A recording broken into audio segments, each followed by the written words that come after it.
Hi, my name is Ivy. Today I wanted to talk to you about what is going on in public school and some private school classrooms. Today students are being indoctrinated in progressive ideas. More and more parents are becoming aware of what is happening in our classrooms and are exiting schools at an ever-increasing rate. The video I am going to show you is a news story about the governor of Oregon who apparently eliminated the traditional courses of math, writing, and reading in favor of courses on racial equality. It is no wonder that the scores in our schools are falling when we have our leaders terminating basic education courses in favor of courses designed to indoctrinate our kids. This shows how important it is for parents to stand up to this evil. It only takes one parent to stand up and start the fight. Before you dismiss what she is going to say, I promise you it is going on to some degree in almost all public schools in the country. However, what she presents should be horrifying to all parents who have children attending public school. Listen now to this Fox News story about this move by the Oregon governor. Could this be happening in your child's school? Democratic Oregon Governor Kate Brown facing backlash for pushing racial equality over getting a quality education after she quietly signed a new bill that gets rid of math, reading, and writing requirements in order for high school students to graduate. The governor's office says it will help students of color, but she is being accused of dumbing down schools to appease far-left liberals. So, Dana, I think this is a tragedy for everybody. Because you're lowering the standards rather than thinking kids could rise to the challenge. To me, it's child abuse. And as a taxpayer, I'm mad because the return on investment is not good enough. How much money, both state and, well, I don't live in Oregon, so I don't pay state taxes there, but the federal government also kicks in. Think of how much money went for COVID relief. They spent 20% of this money. The rest of it's just floating out there. So we are basically paying kids to not actually meet standards paying these school districts to do that. And I think our national competitiveness is at great risk. That means our national security is at risk. And what kind of life are you subjecting these people to and their parents? You think that people want to have a better life than their parents? This is the American dream. You dumb down standards this badly, and you will get exactly what you pay for. And I don't want to pay for it anymore. I'm tired of it. Well, and Will, it's not necessarily the parents who are asking for the standards to be lowered. It's these activists who pressure the mayor, in not just in Oregon, in Virginia, Fairfax, Virginia, they just did this too, by getting rid of AP English and AP classes because they say it was unfair. You're a dad. You think your kids should have standards for excellence? Absolutely, but be clear, this is driven out of racial politics. So this is not only a tragedy and not only child abuse, this is flat out racist. This is the idea that black and brown children cannot satisfy universal standards, so we must lower them. And they suggest that's somehow white supremacy. It's like the African American Museum in Washington, D.C. putting out that document a year ago that said punctuality, hard work, and objective thought are caricatures of white supremacy. No, these are the path to success. And for you to suggest that black and brown kids cannot live up to those standards is flat out racist. One more analogy. This is going to the doctor and them saying, well, we're not going to test you because you could be sick.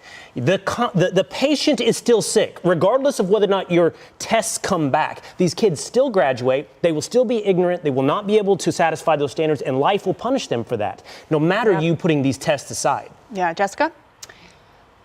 I don't like it. I think there has to be a better way. And I know that we kind of say this every block, right? As some terrible thing happens with a police officer being killed or an unarmed black person being killed or what's going on in these schools. And it's extremely frustrating as someone who does believe in the cause of affirmative action and thinks that children who have grown up in homes, black, white, brown, whatever it is, where they have faced systemic challenges and need a helping hand, deserve that we can't figure out a better way. And when I was reading about this, it said, you know, we're going to move to the system for a year so that we can look under the hood. You have to be able to look under the hood at the same time that kids are still going to be taught at an appropriate level so that they can qualify to go on with their lives, whether that means going to an apprenticeship, going to college, going to junior college, getting a job, whatever it might be. I don't like it. But Greg, isn't the left locking students, particularly students of color, into these prisons and giving them a lifelong sentence because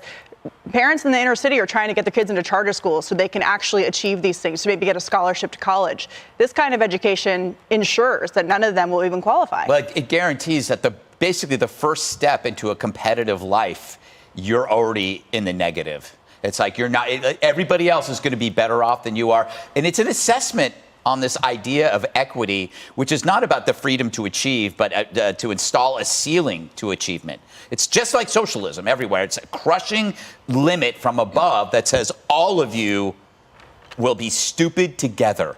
If you guys can't do math and you guys can't do math, but you can do math, no one's doing any math. We could teach you guys math, but we just prefer all of you just be ignorant of math. But there are things you can do.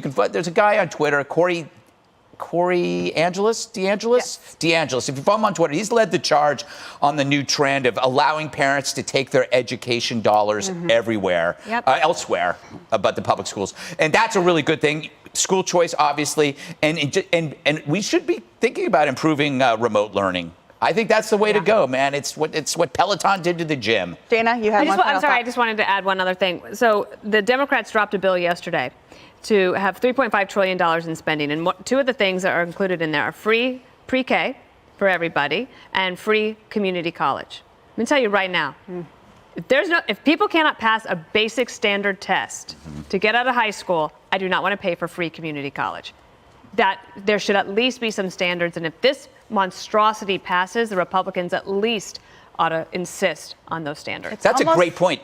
People would love their tax dollars to go to a super tough school that makes everybody smart for free. Exactly. I'd be happy to pay for it. Why we're spending more money per student than anywhere in the in the world, and we're not doing anything. Well, it's federal taxes and property taxes that you're locked into. So it's almost like it's not even about education. They just want to take more. Do you know if this is going on at your school? Teachers have been instructed by the teachers' union and sometimes their school leaders to hide some of what they are teaching from the parents.